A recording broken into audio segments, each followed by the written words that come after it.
All welcome to LTX classes. ఇప్పుడు మన LTX classes వాళ్ళు రీసెంట్గా గ్రూప్ 2 ప్రిలిమ్స్ ఎగ్జామినేషన్ అనేది అయింది. అండ్ తర్వాత వెరీ సోన్ మెయిన్స్ అనేది ఉండబోతుంది. గ్రూప్ 2 మెయిన్స్ ఎవరైతే ప్రిపేర్ అవ్వాలి అనుకుంటున్నారో ఏపీ ఎకానమీ స్పెషల్ కోర్స్ అనేది ప్రొవైడ్ చేస్తున్నారనమాట. ఎవరైతే స్పెసిఫికల్లీ ఏపీ ఎకానమీ ఒక్కటి తీసుకోవాలనుకుంటే this is the best opportunity అనమాట ఏపీఎస్సీ గ్రూప్ 2 మెయిన్స్ కోసం. అండ్ ఇది కేవలం మీకు 999 రూపీస్కే ప్రొవైడ్ చేయడం జరుగుతుంది with life time validity opportunity అనమాట. యాజ్ ఏపీ ఎకానమీ అనేది మనకి ఏంటి అంటే స్టాటిక్ పార్ట్ ఏదైతే ఉందో ఆ స్టాటిక్ పార్ట్ అంతా కూడా కవర్ చేస్తాం అనమాట.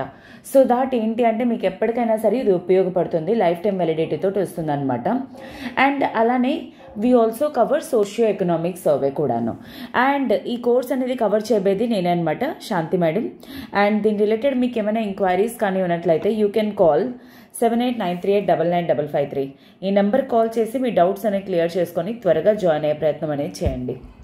అలా కాకుండా ఇప్పుడు మీరు గ్రూప్ 2 మెయిన్స్కి టోటల్గా ప్రిపేర్ అవ్వాలి అనుకుంటే Indian economy, polity, science and technology, AP economy, AP history మీకు అన్నీ కలిపి కావాలి అనుకుంటే మీకు లైఫ్ టైం వ్యాలిడిటీ తోటి కేవలం 5,000 రూపాయలకి ఇప్పుడు ఎల్టీఎక్స్ క్లాసెస్ వాళ్ళు ప్రొవైడ్ చేయడం అనేది జరుగుతుందన్నమాట. ఎవరైతే ప్రిలిమ్స్ క్లియర్ చేసి మెయిన్స్ డెఫినెట్లీ క్లియర్ చేసి ర్యాంక్ డిసైడింగ్ చేసుకోవాలి అనుకుంటే this is the best time. త్వరగా జాయిన్ అయ్యి మెయిన్స్కి ప్రిపరేషన్ స్టార్ట్ చేయడం అనేది రైట్ టైం అనమాట. అండ్ దీని రిలేటెడ్ మీకు ఏమైనా ఎంక్వైరీస్ కానీ ఉన్నట్లయితే యూ కెన్ కాల్ 7893899553.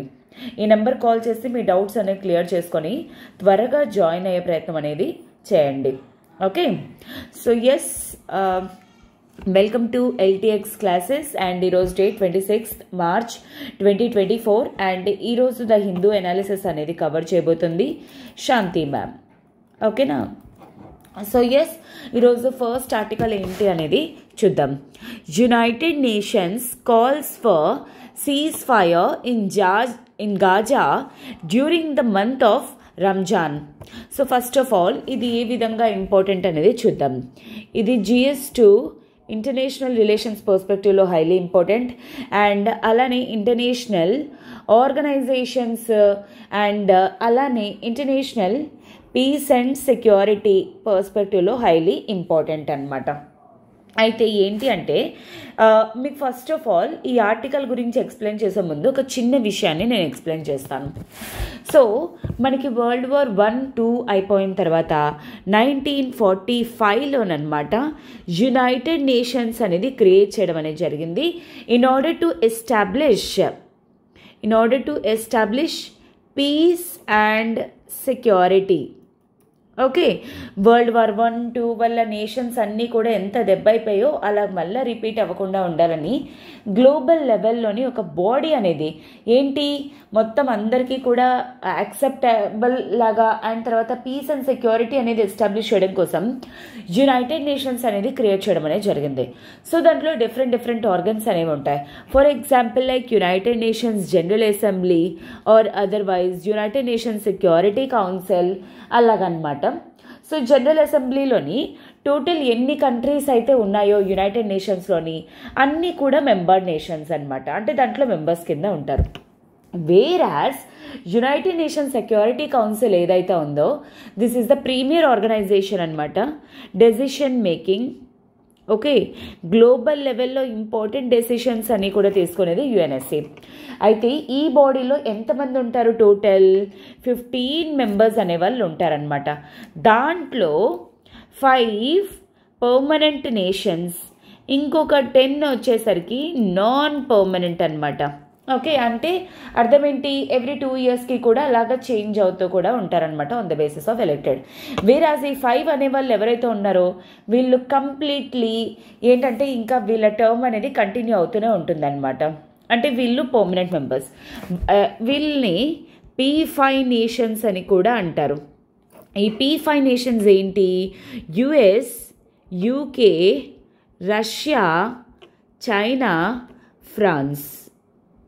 ఓకే, మిగతా వాళ్ళు ఎప్పటికప్పుడు చేంజ్ అవుతూ ఉంటారు. సో ఎవరైతే మెజారిటీ డెసిషన్ అనేది తీసుకున్నారో వాళ్ళు ఏంటి అంటే ఆ డెసిషన్ అనేది ఫ్లో అవుతుందన్నమాట. అంటే అర్థం ఏంటి, దాన్ని ఇంప్లిమెంట్ చేయాలి. వేరాస్ ఈ P5 నేషన్స్ ఏవైతే ఉన్నాయో వీళ్ళకి వీటో పవర్ అనేది ఉంటుంది. Okay, veto power. Veto power అంటే అర్థం ఏంటి మేడం అంటే ఎవరైనా సరే, అంటే ఈ 5 నేషన్స్లో ఎవరైనా సరే మెంబర్ నేషన్స్ తీసుకున్న డెసిషన్స్ని ఒకవేళ ఇంప్లిమెంట్ చెయ్యకూడదు అని ఒకవేళ డిసైడ్ అయ్యి వాళ్ళు వీటో పాస్ చేస్తే ఆ పర్టిక్యులర్ డెసిషన్ని ఇంప్లిమెంట్ చేయటానికి ఉండదు. ఓకే, మొత్తం అంటే ఈ P5 నేషన్స్ అందరూ కూడా అయితే అబ్స్టైన్ చేయాలి లేదా పాస్ చేయాలి అంతే తప్ప ఎవరైనా అపోజిట్గా డెసిషన్ తీసుకున్నారా, ఈవెన్ దో ఆ 10 నాన్ పర్మనెంట్ నేషన్స్ అంటే ఒకే డెసిషన్ తీసుకున్నా సరే ఎటువంటి ఇంపాక్ట్ అనేది ఉండదన్నమాట. That is called as veto power.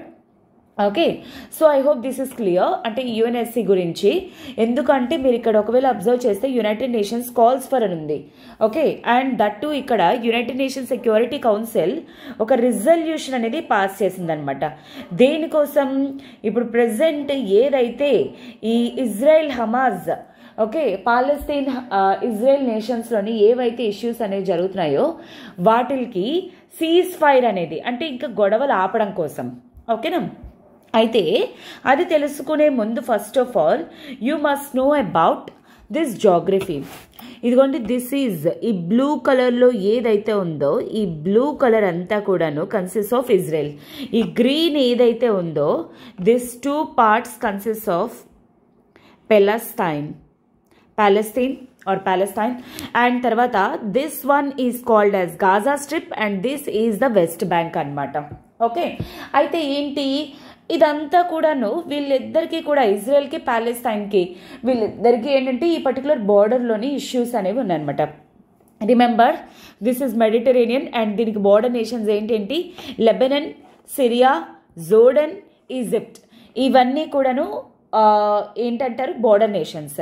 వేరాజ్ open అవుతున్న రివర్ అనేది ఏంటి ఆర్ సీ అనేది ఏంటి Mediterranean sea. This is all Mediterranean sea which you need to remember from geography point of view. And ఇక్కడ లొకేట్ అయ్యింది గొలాన్ హైట్స్ అండ్ ఇక్కడ ఒక river అనేది ఫ్లో అవుతుంది దట్ ఈస్ డెడ్ సీ. అందుకే దీన్ని వెస్ట్ బ్యాంక్ అని కూడా అంటారు ఎందుకంటే డెడ్ సీకి వెస్ట్ సైడ్లో ఉంది కాబట్టి.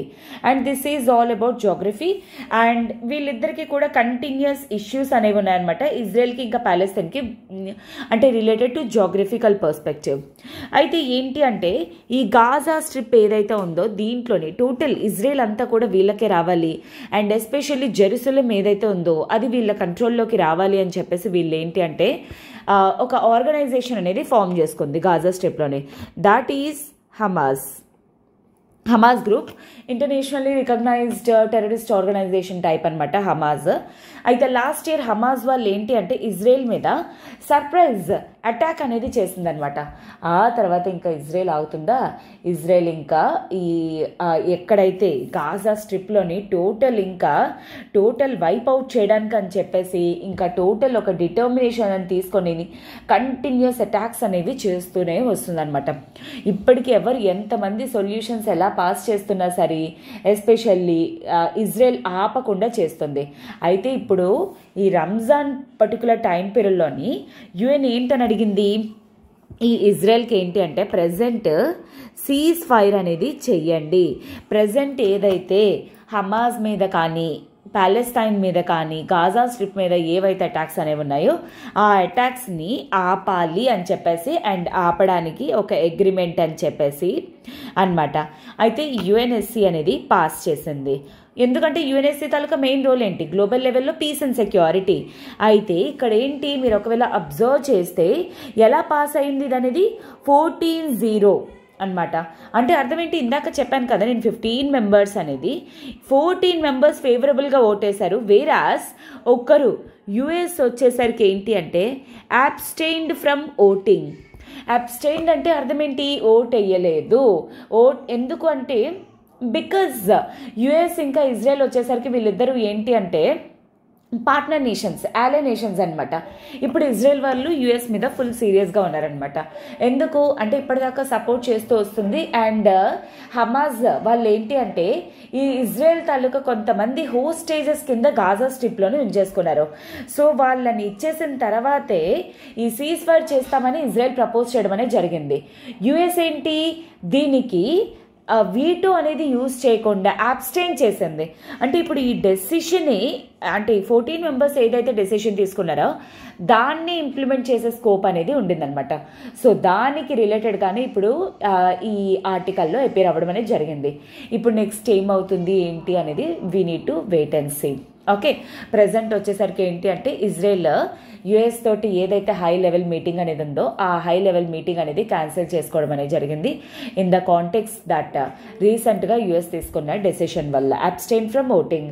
డెఫినెట్లీ అందరూ ఓట్ చేయాలని లేదు యుఎన్ఎస్ఏలో, అది గుర్తుపెట్టుకోవడానికి ట్రై చేయండి. And this is from GS1 perspective and this is from GS2 and this is all about this article అనమాట.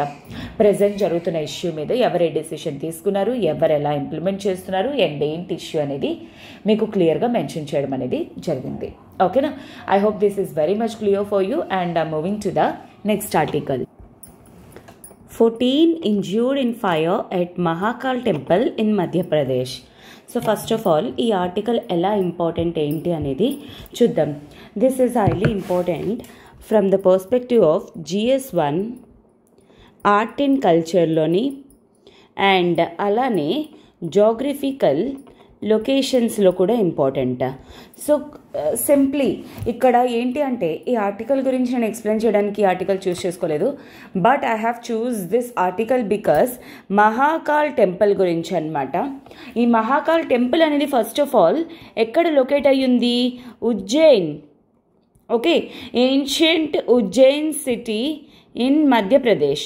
సింప్లీ లైక్ శ్రీ వెంకటేశ్వర స్వామి టెంపుల్ తిరుపతి, అలానే Mahakal temple located in Madhya Pradesh లేదా ఉజ్జయిన్. అలాగా మనకి చూస్ ద కరెక్ట్ ఆన్సర్స్లో కానీ అంటే Mahakal temple is located in Andhra Pradesh అని అట్లా statements అనేవి అడిగే స్కోప్ అనేది ఉంటుందన్నమాట. సో అందుకే జోగ్రఫికల్ లొకేషన్ బేసిస్ బట్టి ఆర్టికల్ అనేది ఒకటి ఇంపార్టెంట్. అండ్ ఇంకొకటి ఏంటి అంటే ఆర్ట్ అండ్ కల్చర్లోని టెంపుల్ కన్స్ట్రక్షన్స్ గురించి కానీ ఎలా ఎప్పుడు ఆరిజిన్ అయ్యింది, ఎలా ఇంపార్టెంట్ ఏంటి అనేది తెలుసుకోవడంలో ఇంపార్టెంట్ అనమాట. ఈ శ్రీ మహాకాళేశ్వర్ టెంపుల్ ఏదైతే ఉందో ఉజ్జయిన్ మధ్యప్రదేశ్లో లొకేట్ అయ్యింది. అయితే జనరలీ ఏంటి అంటే ఏ టెంపుల్ అయినా సరే ఎవరో ఒకరు కట్టించిందే ఉంటుంది. బట్ ఫర్ ఎగ్జాంపుల్ లైక్ అయోధ్యలో రాముడి టెంపుల్ అని లైక్ అలా టెంపుల్స్ ఉంటాయి చూడండి. మనకి ద్వారకాలోని శ్రీకృష్ణుడి టెంపుల్ అని మనకి అలాగా హిందూ మిథాలజీ ప్రకారంగా ఏంటి అంటే ఈ మహాకాళేశ్వర్ టెంపుల్ ఏదైతే ఉందో అది స్వయాన లార్డ్ బ్రహ్మ కట్టించింది. And that to Shipra river. Okay, Shipra river పక్కన అండ్ అక్కడ నియర్ బై ఉన్న లేక్ కూడా ఏంటి అంటే రుద్రసాగర్ లేక్. రుద్రసాగర్ లేక్కి దగ్గరలో Shipra river. So if at all మీకు డైరెక్ట్గా క్వశ్చన్ వచ్చిన ఈ మహాకాల్ టెంపుల్ అనేది ఏ రివర్ ఆర్ ఏ లేక్ దగ్గర అనేది. అండ్ ప్రజెంట్ వచ్చేసరికి జనరల్ ఈ టెంపుల్ని ఏంటి అంటే ఈ మరాఠా జనరల్ అయిన రాణోజీ షిండే 1734 CEలో కట్టడం అనేది జరిగింది. అయితే మేడం ఈ టెంపుల్ అనేది ఎందుకు ఇంపార్టెంట్ అంటే because it is one of the important 12 jyotirlingas. మనకి టోటల్ ఇంపార్టెంట్ శివ తాలూకా ఇంపార్టెంట్ ఫార్మ్స్ అనేవన్నీ కూడా మనకి ఇండియా లెవెల్లోని 12 ఇంపార్టెంట్ జ్యోతిర్లింగాస్ ఉన్నాయి. ఫర్ ఎగ్జాంపుల్ లైక్ సోమనాథ్ అని, లేదు అంటే ఇలాగ ఉజ్జయిన్ అని చెప్పేసి ఇలాగ జ్యోతిర్లింగాలు అనేవి ఉంటాయి. దాంట్లో ఇంపార్టెంట్ వచ్చేసరికి ఉజ్జయినిలోని ఉన్న ఈ Mahakaleshwar temple or Mahakal temple అనేది కూడా చాలా ఫేమస్ అనమాట. అండ్ అలానే 18 మహాశక్తి పీఠాల్లో కూడా ఇది ఒక ఇంపార్టెంట్ శక్తిపీఠం అని కూడా అంటారనమాట. దీంట్లోని టోటల్ 3 టెంపుల్స్ అనేవి ఉన్నాయన్నమాట. 3 రూపాల్లోని లింగం మహాకాళేశ్వర్, ఓంకారేశ్వర అండ్ నాగచంద్రేశ్వర ఇలాగ 3 ఫామ్స్లోని పూజించడం అనేది జరుగుతుంది. అండ్ దీన్ని ఉజ్జయిన్ డిస్ట్రిక్ట్ వాళ్ళు పూజ చేస్తున్నారనమాట, అంటే వాళ్ళు మెయింటైన్ చేస్తున్నారు. అపార్ట్ ఫ్రమ్ దాట్ ఇంపార్టెంట్ ఇంకొక పర్స్పెక్టివ్ కూడా మీకు ఏంటి అంటే దీన్ని దక్షిణముఖి అని కూడా అంటారు, దక్షిణముఖి. ఓకే, ఎందుకు అంటే బికాస్ అన్ని జ్యోతిర్లింగాస్ కూడా ఈస్ట్ ఫేసింగ్ అలా ఉంటాయి, బట్ ఇదొక్కటి మాత్రం ఏంటి అంటే సౌత్ ఫేసింగ్ ఉంటుంది ఈ టెంపుల్ అనేది. సౌత్ ఫేసింగ్ అంటే దక్షిణం. ఓకే, అందుకే దీన్ని దక్షిణముఖి టెంపుల్ అని కూడా అంటారు. Which of the following can be considered as దక్షిణముఖి? దిస్ ఈజ్ ఓన్లీ ఉజ్జయినిలోని ఉన్న మహాకాళేశ్వర్ టెంపుల్ అనమాట. సో మహాశివరాత్రి టైం పీరియడ్లోని దీన్ని చాలా ఎక్కువగా పూజిస్తారు. అండ్ అలానే దీంట్లోని గణేష, పార్వతి, కార్తికేయ వీళ్ళని కూడా పూజించడం అనేది జరుగుతుంది. అండ్ ద టెంపుల్ ఇంకోలోని ఒక ట్యాంక్ అనేది కూడా ఉంది, సర్వతోభద్ర స్టైల్లోని కూడా కట్టించడం అనేది జరిగింది. So this is all about. And unfortunately ఏంటి అంటే ఫైర్ అనేది రావడం జరిగింది మహాకాల్ టెంపుల్లోని. సో శాంక్టమ్ శాంక్టోరం అంటే అర్థం ఏంటి? గర్భగుడి అని అర్థం, శాంక్టమ్ శాంక్టోరం అంటే. అండ్ దీంట్లోని ఆల్మోస్ట్ 14 ప్రీస్ట్స్ అనేవాళ్ళు బర్న్స్ అయిపోయాయి, మిగతా వాళ్ళు. అండ్ దీనికి రిలేటెడ్ ఏంటి అంటే ఈవెన్ ఈ మధ్యప్రదేశ్ చీఫ్ మినిస్టర్ కూడా ఇంజూర్డ్ పర్సన్స్కి విజిట్ చేయడం అనేది జరిగింది.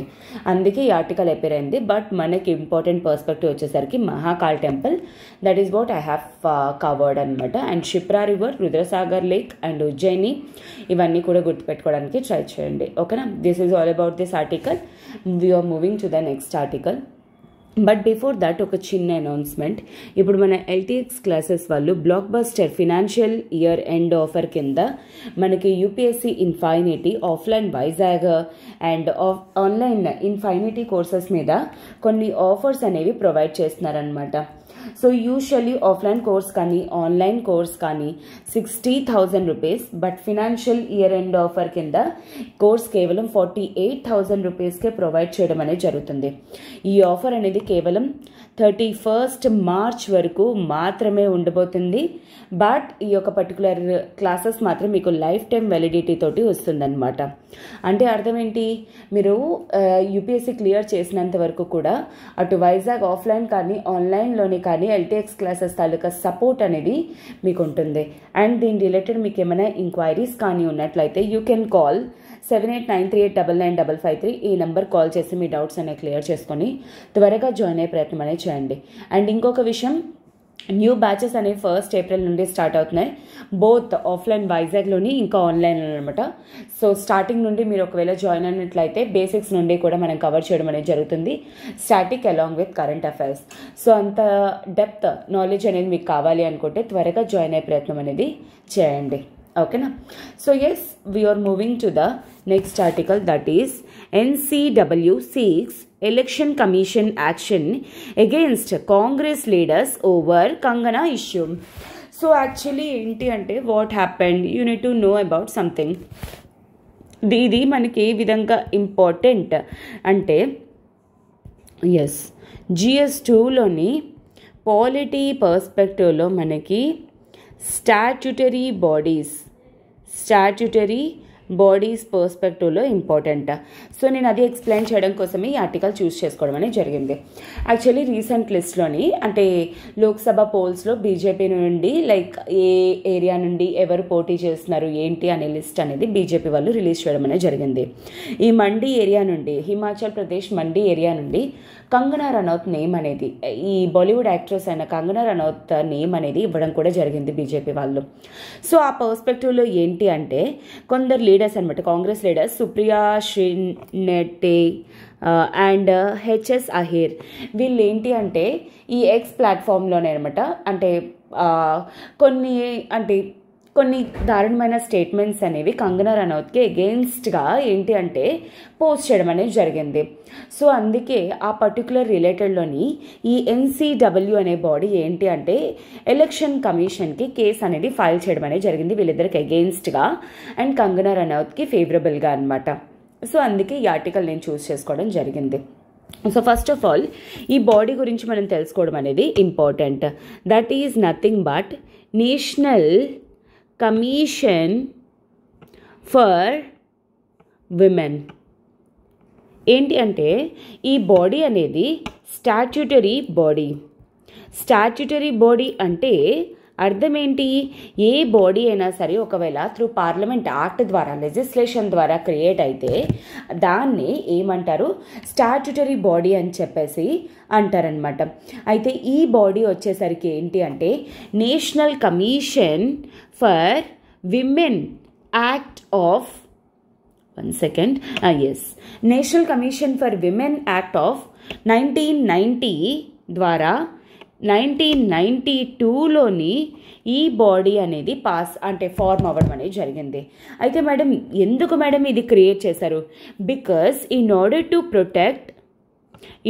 To protect rights of women, కంట్రీలోని విమెన్ తాలూకా రైట్స్ అనేది సేఫ్ గార్డ్ చేయడం కోసం, ప్రొటెక్ట్ చేయడం కోసం, అండ్ అలానే in order to provide voice for vulnerable women, ఎవరైతే వనరబుల్ పొజిషన్లో ఉన్నారో విమెన్, వాళ్ళకి వాయిస్ అనేది ప్రొవైడ్ చేయడానికి, అండ్ అలానే వీళ్ళు ఎప్పటికప్పుడు డౌరీ గురించి కానీ, పాలిటిక్స్, రిలీజియన్, ఇలాగ వేరియస్ ఇష్యూస్ విమెన్ ఫేస్ చేస్తున్న ప్రెజెంట్ ఏవైతే ఉన్నాయో వాటన్నిటి గురించి కూడా డిస్కస్ చేస్తుంది. అండ్ ఎప్పుడైనా విమెన్ రిలేటెడ్ పాలసీస్ కానీ, విమెన్ రిలేటెడ్ ప్రోగ్రామ్స్ కానీ గవర్నమెంట్ ఏదైనా చేసినా లేకపోతే ఏమైనా ఇంప్లిమెంట్ చేస్తున్నాం వాటికి రిలేటెడ్ ఏంటి అంటే సపోర్ట్ అనేది కూడా ప్రొవైడ్ చేస్తుంది అండ్ సజెషన్స్ అనేది కూడా ప్రొవైడ్ చేస్తుంది అనమాట. అండ్ అపార్ట్ ఫ్రమ్ దిస్ ఇది ఏం చేస్తుంది? బాడీ అనేది even receive and investigate complaints అనమాట. ఎవరైతే వయలెన్స్ కానీ, డిస్క్రిమినేషన్కి కానీ, హరాస్మెంట్ కానీ, వాళ్ళ రైట్స్ ఏవైనా వయోలేట్ అయినట్లయితే విమెన్ రిలేటెడ్ ఇష్యూస్ని ఈవెన్ రిసీవ్ చేసుకొని కంప్లైంట్స్ అనేవి ఇన్వెస్టిగేట్ అనేది కూడా చేస్తుందన్నమాట ఈ particular national commission for women. ఆ పర్టికులర్ కాంటెక్స్లోనే ఇప్పుడు ఈ ఎన్సీడబ్ల్యూ ఏం చేసింది? ఈ కాంగ్రెస్ లీడర్స్ ఎవరైతే కంగనా రనౌత్కి అగెయిన్స్ట్గా స్టేట్మెంట్స్ అనేవి, అంటే కొంచెం ఆవిడ సెల్ఫ్ రెస్పెక్ట్కి కానీ, ఆవిడ పొజిషన్కి కానీ డెరోగేటరీగా ఉన్న స్టేట్మెంట్స్ ఏవైతే పాస్ చేశారో వీళ్ళిద్దరూ కూడా కాంగ్రెస్ లీడర్స్, వాళ్ళిద్దరికి అగెయిన్స్ట్గా ఏంటి అంటే ఈసీ అర్జెంటుగా ఎలక్షన్ కమిషన్ అంటే ఏంటి అంటే యాక్షన్ తీసుకోవాలి అని చెప్పేసి, అంటే వాళ్ళని సస్పెండ్ చేయడం కానీ, వాళ్ళని పాలిటిక్స్లోని అంటే వాళ్ళని క్యాంపెయినింగ్స్ చేయకుండా చేయడం కానీ, లేకపోతే వాళ్ళ పర్టికులర్ పార్టీ ఏదైతే ఉందో ఇమ్మీడియట్లీ వాళ్ళ మీద ఏదైనా డెసిషన్ తీసుకోవాలి అని చెప్పేసి ఎట్సెట్రా. ఈ విధంగా ఏంటి అంటే యాక్షన్ తీసుకోవాలి ఎలక్షన్ కమిషన్. ఎందుకంటే this is all related to elections related కాబట్టి స్టేట్మెంట్స్ కానీ అవి కానీ, అండ్ దాని రిలేటెడ్ ఇది అపేర్ అయింది. అండ్ ఇది పొలిటికల్ పర్స్పెక్టివ్లో మనకు అనవసరం. The only thing I want to explain you is national commission for women which is a statutory body and which ఏమేమి చేస్తుంది అనేది, అండ్ యాన్యువల్ రిపోర్ట్ అనేది కూడా ప్రిపేర్ చేస్తుంది ప్రెసిడెంట్కి and ministry of women and child డెవలప్మెంట్కి ప్రొవైడ్ చేస్తుంది అనమాట. యాన్యువల్ రిపోర్ట్స్ అవి కూడా ప్రిపేర్ చేస్తుంది, అంటే ఏం యాక్షన్స్ తీసుకుంది ప్రజెంట్ ఏంటి అనేది కూడాను. అండ్ అలాగే ఇంకేమైనా సరే ఇన్వెస్టిగేషన్స్ కానీ, కంప్లైంట్స్ చూడటం కానీ, డొమెస్టిక్ వైలెన్స్ కానీ, హరాస్మెంట్ కానీ, ఆర్ రిలీజియన్ పరంగా ఎవరైనా ఫేస్ చేస్తున్న ఇష్యూస్ అనే విమెన్, ఇవన్నీ కూడా చూస్తారనమాట. ఓకేనా? So I hope this is very much clear for you, and we are moving to the next article on campaigning in the name of religion.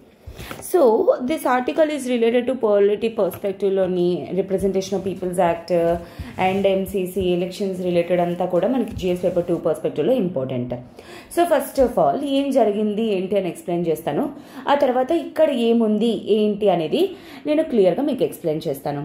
So what happened, Rahul Gandhi గారు, okay, Congress leader అయిన రాహుల్ గాంధీ ఏంటి అంటే కొన్ని statements ఏవో శక్తి related ఏంటి pass చేయడం అనేది జరిగింది.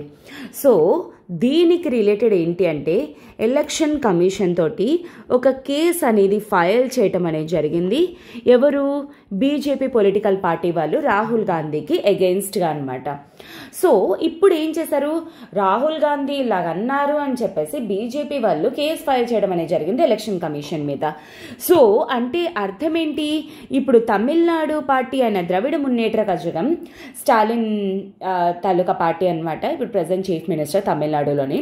సో డిఎంకే వాళ్ళు ఏం చెప్పడం జరిగింది, బీజేపీ వాళ్ళు ఇప్పుడు ఏం చేస్తున్నారు, బీజేపీ వాళ్ళు లిటరలీ చెప్పాలంటే రిలీజియన్ బేసిస్ పైన, అంటే ఇక్కడ హిందూ రిలీజన్ అనేది యూజ్ చేసుకొని వీళ్ళు ఏంటి అంటే క్యాంపెయిన్ అనేది చేస్తున్నారు అనే విషయాన్ని డిఎంకే వాళ్ళు చెప్తున్నారనమాట. సో ఇది not just model code of conduct of ఎలక్షన్సే కాకుండా ఇండియన్ పీనల్ కోడ్ కానీ representation of peoples act of 1951 ఈ మూడిటిని కూడా వయోలేట్ చేస్తుంది. సో అందుకే first of all election commission immediately BJP వాళ్ళ మీద యాక్షన్ అనేది తీసుకోవాలి అని చెప్పేసి ద్రవిడ మున్నేట్ర కజగం వాళ్ళు చెప్పడం అనేది జరిగిందనమాట. ఓకేనా. So this is all about background. ఎందుకంటే ఇది చెప్పకపోతే ఎందుకు ఏంటి అనేది మీకు అర్థం కాదు కాబట్టి ఇది చెప్పాను. మీరు పొలిటికల్ పర్స్పెక్టివ్లో తీసుకోకండి ఎవరు తప్పు చేస్తున్నారు ఏంటి అనేది, and don't get connected in to religion పర్స్పెక్టివ్లో కూడా. ఎందుకంటే your future civil servants or IPS officers, IRS officers మీరందరూ కూడాను. So definitely we need to maintain neutral perspective అనమాట. సో ఆ పర్స్పెక్టివ్లో ఎవరు కూడా ఏంటి అంటే వీళ్ళు ఇలా చేశారు వాళ్ళు ఎలా చేశారు ఇది కరెక్ట్ అది రాంగ్ అని తీసుకోకండి. The only thing is UPSC పర్స్పెక్టివ్లో మనకి ఏది ఇంపార్టెంట్, లా ఏం చెప్తుంది మనం ఏం ఫాలో అవ్వాలి అది మాత్రమే మీరు ఫాలో అవ్వాలన్నమాట. సే దట్ ఈస్ వాట్ అనమాట ఇక్కడ. అయితే దీని గురించి article 123 section 123 representation of people's యాక్ట్లో ఏమని మెన్షన్ చేస్తుంటుంది, 123 సబ్ క్లాజ్ 3 అనమాట. ఆర్పిఏలోని ఏ క్యాండిడేట్ అయినా సరే, పొలిటికల్ క్యాండిడేట్ అయినా సరే, ఒకవేళ ఏ పర్సన్ అయినా అంటే ఏ పొలిటికల్ అంటే ఓటర్స్ని అయినా సరే రిలీజియన్ పైన కానీ రేస్ పైన కానీ కాస్ట్ కమ్యూనిటీ లాంగ్వేజ్ను యూజ్ చేసి ఒకవేళ అంటే ఓటర్స్ని అప్పీల్ చేసినట్లయితే దాన్ని ఎలక్టోరల్ ఒఫెన్సెస్ కింద కరప్షన్ ఎలక్టోరల్ ప్రాక్టీసెస్ అని చెప్పేసి చెప్తారనమాట.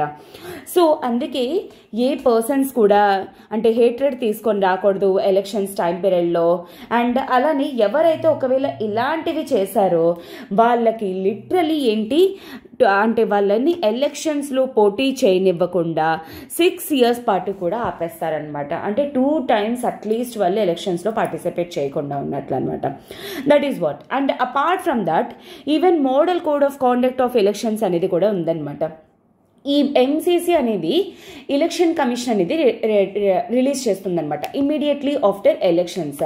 ఇదేంటిది, దిస్ ఈజ్ ఏ గైడెన్స్ అనమాట పొలిటికల్ పార్టీస్కి కానీ లేదా క్యాండిడేట్స్కి కానీ ప్రజలకి కానీ వేరియస్ బాడీస్ కానీ గవర్నమెంట్ బాడీస్ కానీ ఎందుకు ఏ టైం పీరియడ్లో వాళ్ళు ఏం చేయాలి, ఎప్పుడు క్యాంపెయిన్ చేయాలి, ఎక్కడెక్కడ క్యాంపెయిన్ చేసుకోవచ్చు వాళ్ళు, అండ్ పీపుల్కి అంటే ఎటువంటి ప్రాబ్లమ్స్ అనేవి క్రియేట్ చేయకుండా ఎట్సెట్రా అనమాట.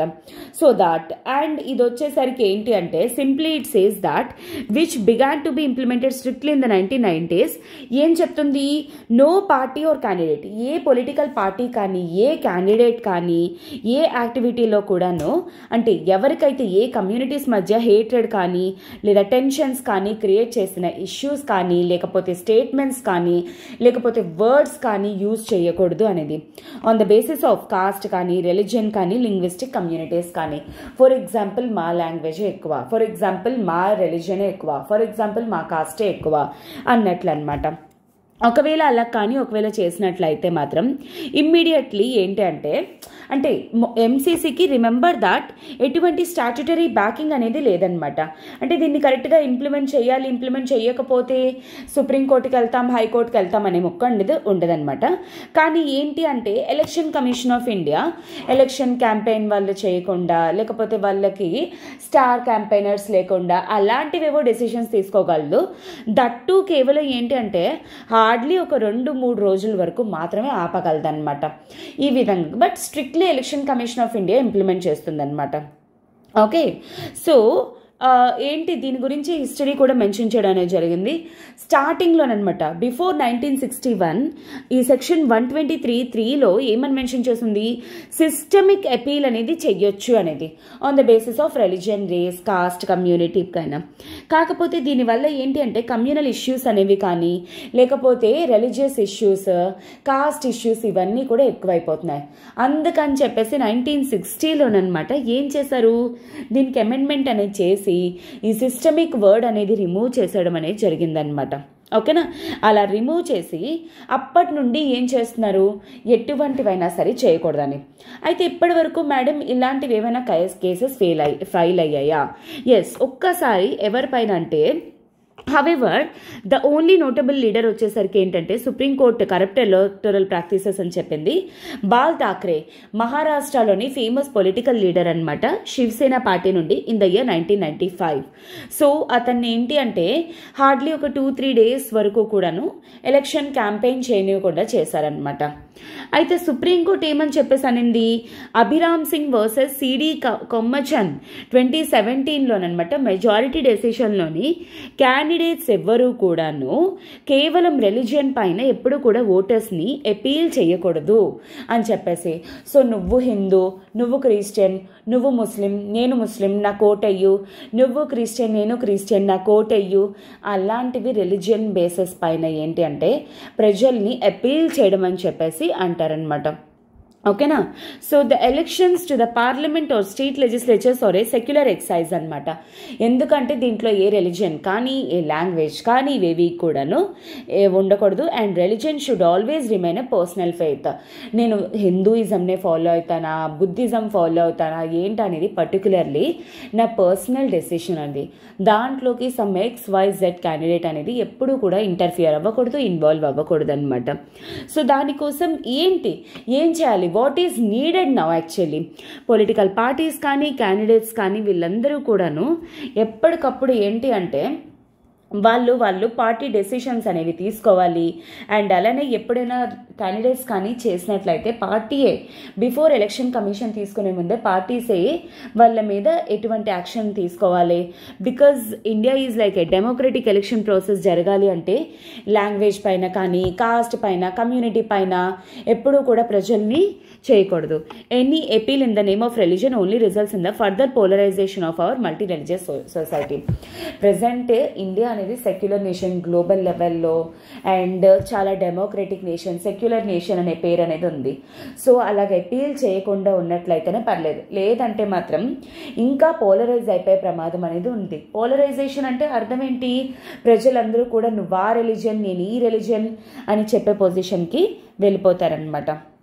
ఓకేనా. అండ్ ఈ ప్లేసెస్ ఆఫ్ వర్షిప్ యాక్ట్ ఏదైతే ఉందో ఈ మెయిన్ ఈ ఇష్యూస్ని తీసుకురావడంలోని ఎక్కువగా రోల్ ప్లే చేసేది ఏంటి అంటే ఈ particular places of worship act అనమాట. సో ఫస్ట్ ఆఫ్ ఆల్ దాన్ని చేంజ్ చేయాలి అన్నట్టు. అండ్ ఇవన్నీ కూడా ఏ విధంగా అంటే పొలిటికల్ పార్టీస్లో కానీ క్యాండిడేట్స్ మధ్య కానీ ప్రజల్లో కానీ రిలీజియన్ బేసిస్ ఎటువంటి ఇష్యూస్ కానీ అవేవి రాకుండా ఉండేలాగా తగిన మెషర్స్ అనేవి తీసుకునే రెస్పాన్సిబిలిటీ అనేది పొలిటికల్ లీడర్స్ పైన, ఎలక్షన్ కమిషన్ పైన, గవర్నమెంట్ పైన ఉంటుంది అనే విషయాన్ని ఇక్కడ ఆథర్ ఎక్స్ప్లెయిన్ చేయడం అనేది జరిగింది. As very soon elections are there. So please ప్రతి ఒక్కరూ కూడా ఏంటి అంటే ఇన్స్టెడ్ ఆఫ్ రిలీజన్, నా రిలీజన్, వీళ్ళు ఈ రిలీజన్, వీళ్ళు ఈ కాస్ట్, వాళ్ళ ఆ కాస్ట్ అని కాకుండా అట్లీస్ట్ ఎవరు మనకి చేస్తారు, నెక్స్ట్ వస్తే మనకి ఎటువంటి పాలసీస్, మనకి ఎంప్లాయ్మెంట్ జనరేషన్ అనేది చేస్తున్నారా లేదా, అటు ఫారిన్ డైరెక్ట్ ఇన్వెస్ట్మెంట్స్ అనేవి తీసుకొస్తున్నారా లేదా, ఎంత స్టేబుల్గా గవర్నమెంట్ ఆఫ్ ఇండియా అనేది ఉంటుంది, ఇలాంటివన్నీ చూసుకొని ఓట్ చేయడానికి డెసిషన్ అనేది తీసుకోండి. As you are grown up and మీరేంటి అంటే ఇప్పుడు మీ అంతటి మీరు డెసిషన్ తీసుకునే కెపాసిటీ అనేది కూడా క్రియేట్ అవుతుంది. ఎందుకంటే ద హిందూ అర్థం చేసుకోగలుగుతున్నారు అంటే it shows that how mature you are అనేది. అందుకే అంత మెచ్యూర్గా డెసిషన్స్ అనేవి కూడా తీసుకోవడానికి ట్రై చేయండి. ఎందుకంటే అల్టిమేట్లీ ఇలాంటి ఒక రైట్ కోసం అని చెప్పేసి మన ఫ్రీడమ్ ఫైటర్స్ ఎంతమందో వాళ్ళ లైఫ్స్ని త్యాగం చేయడం అనేది జరిగిందనమాట. ఈ ఫ్రీడమ్ కోసం ఎవరైతే వాళ్ళ లైఫ్స్ని త్యాగం చేశారో, సాక్రిఫైస్ చేశారో వాళ్ళకి ఫ్రీడమ్ వాల్యూ అనేది తెలుస్తుంది.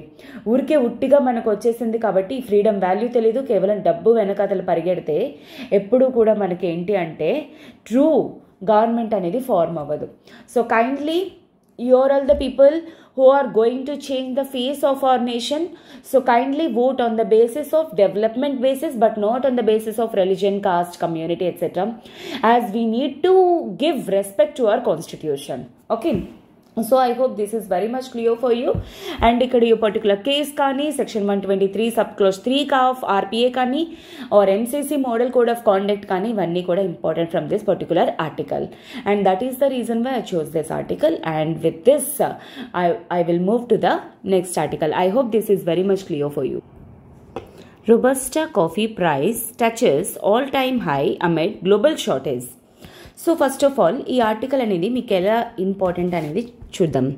GS1 జోగ్రఫీ పర్స్పెక్టివ్లో క్రాపింగ్ ప్యాటర్న్లో ఇంపార్టెంట్, అలానే GS3లోని ఎకానమీ పర్స్పెక్టివ్లోని మనకి ఏంటి అంటే అగ్రికల్చరల్ ప్రాక్టీసెస్ మార్కెటింగ్ ఆ పర్టికులర్ టాపిక్లోని మనకి ఇంపార్టెంట్ అనమాట. అయితే బేసికలీ జోగ్రఫీ పర్స్పెక్టివ్లో ఏంటి అనేది తెలుసుకోవడానికి ట్రై చేద్దాం. సో యాక్చువల్లీ మనకి హార్టికల్చర్ క్రాప్స్ అనేవి ఉంటాయి అనమాట, which is for commercial basis అనమాట. అయితే వాటిల్లోని కాఫీ అనేది కూడా ఒకటి. సో చాలా మందికి టీ కాఫీ అంతా కూడా తెలిసిందే. అండ్ ఇక్కడ ఒకవేళ మీరు చూస్తే రోబస్టా కాఫీ అనేది మెన్షన్ చేస్తుంది. అంటే అర్థం ఏంటి, కాఫీలో వన్ ఆఫ్ ద వెరైటీస్ అనమాట. సో జనరలీ కాఫీ అనేది ఇండియాలోనే 2 కేటగిరీస్ అనేవి ఉన్నాయన్నమాట. ఒకటి వచ్చేసరికి అరేబికా అండ్ ఇంకొకటి వచ్చేసరికి రోబస్టా అనమాట. ఇలాగా ఈ 2 వెరైటీస్ ఆఫ్ కాఫీస్ అనేవి ఉన్నాయి. అయితే ఇప్పుడు మనకి ఆర్టికల్లో అపీర్ అయ్యింది ఏంటి, ఈ రోబస్టా వెరైటీ ఆఫ్ కాఫీ ఏదైతే ఉందో దాని తాలూకా ప్రైసెస్ అనేవి ఇప్పటి వరకు ఎప్పుడూ లేనంత హైట్కి రీచ్ అవ్వడం జరిగింది. ఎందుకంటే గ్లోబల్ లెవెల్లోని ఈ కాఫీ తాలూకా షార్టేజ్ అనేది వచ్చేసింది అనమాట.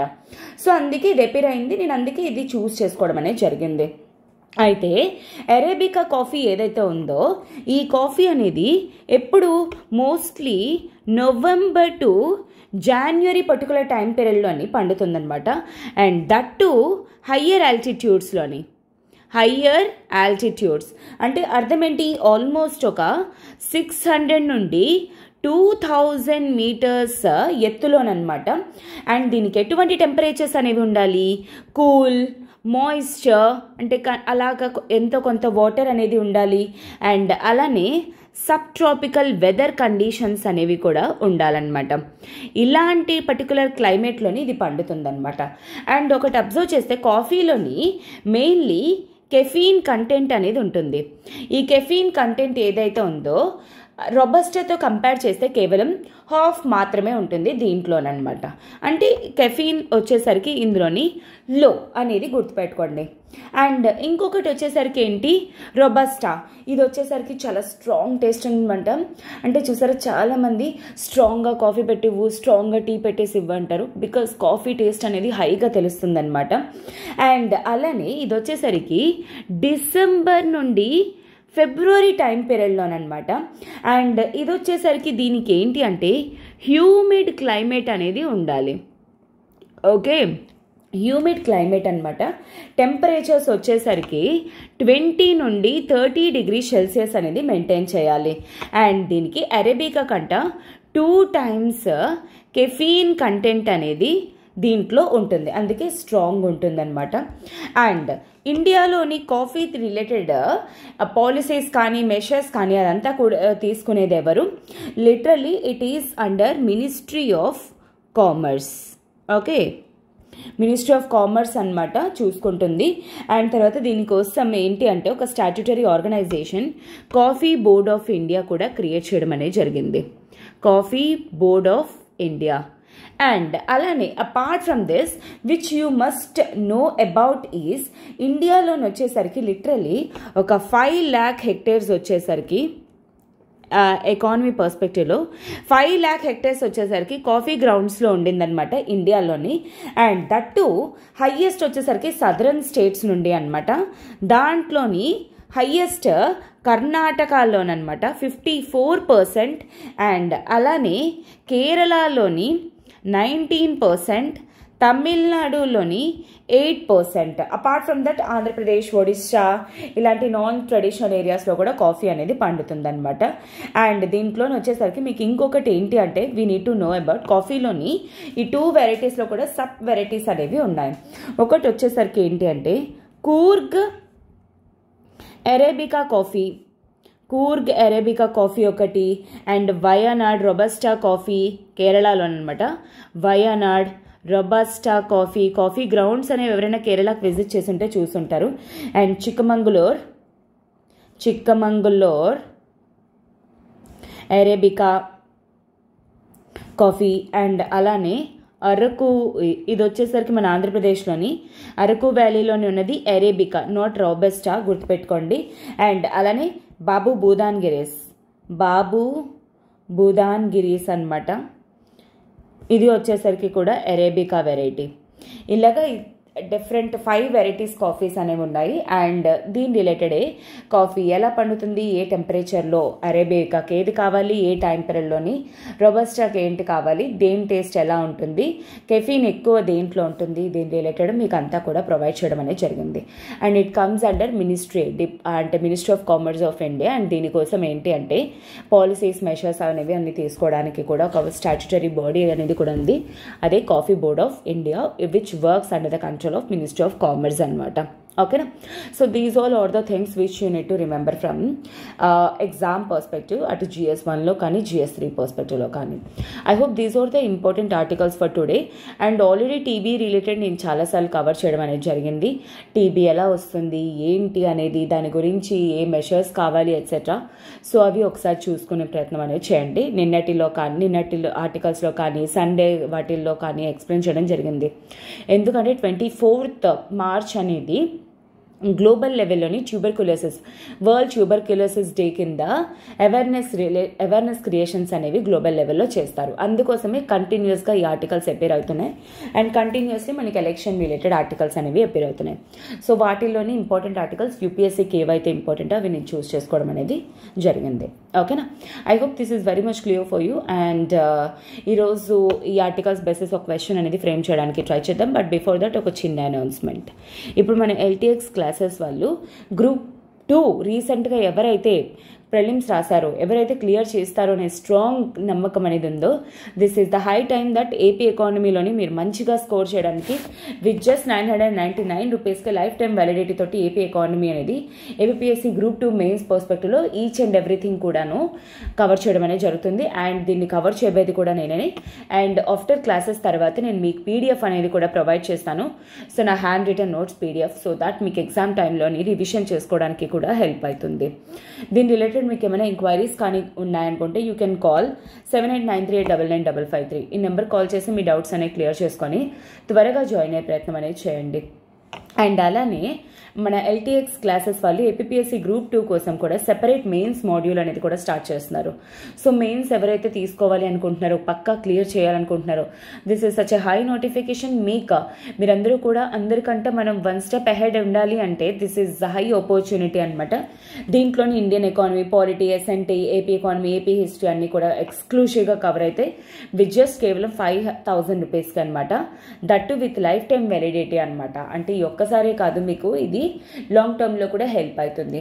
దీని రిలేటెడ్ మీకు ఏమైనా ఎంక్వైరీస్ కానీ ఉన్నాయంటే యూ కెన్ కాల్ 7893899553. ఈ నెంబర్కి కాల్ చేసి మీ డౌట్స్ అనేవి క్లియర్ చేసుకొని త్వరగా జాయిన్ అయ్యే ప్రయత్నం అనేది చేయండి. ఓకేనా. సో ఎస్, ఈరోజు క్వశ్చన్ ఆఫ్ ద డే అనేది ఏంటో చూద్దాం. So yes, consider the following statements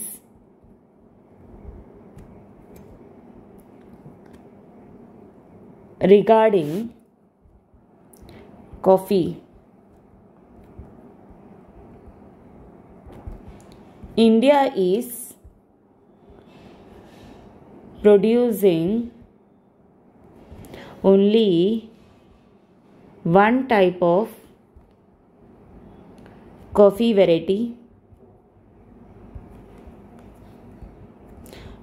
To an extent, coffee requires humid climate with 20 degrees to 30 degrees Celsius temperatures. Okay. Which of the following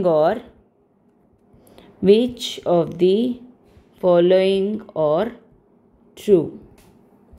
A, 1 only, B, 2 only, C, both and D none. కింద comment బాక్స్లో మీ answer ఏంటనే పెట్టండి.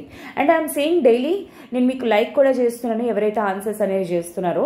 And yes, మీరందరూ కూడా స్ట్రిక్ట్గా articles అనేవి వింటున్నారు, అర్థం చేసుకుంటున్నారు అనేది నాకు క్లియర్గా అర్థమవుతుంది. ఇదే పర్స్పెక్టివ్ అండ్ ఇదే స్పిరిట్ అనేది కంటిన్యూ చేయడానికి ట్రై చేయండి. So by the exam day మీకు ఏ ఫియర్ అనేది కూడా ఎలా ఎలిమినేట్ చేయాలి ఏంటి అనేది కూడా ఎటువంటి చిన్న చిన్న మిస్టేక్స్ కూడా చేయకుండా మీకు పూర్తిగా అలవాటు అనేది అయిపోతుంది.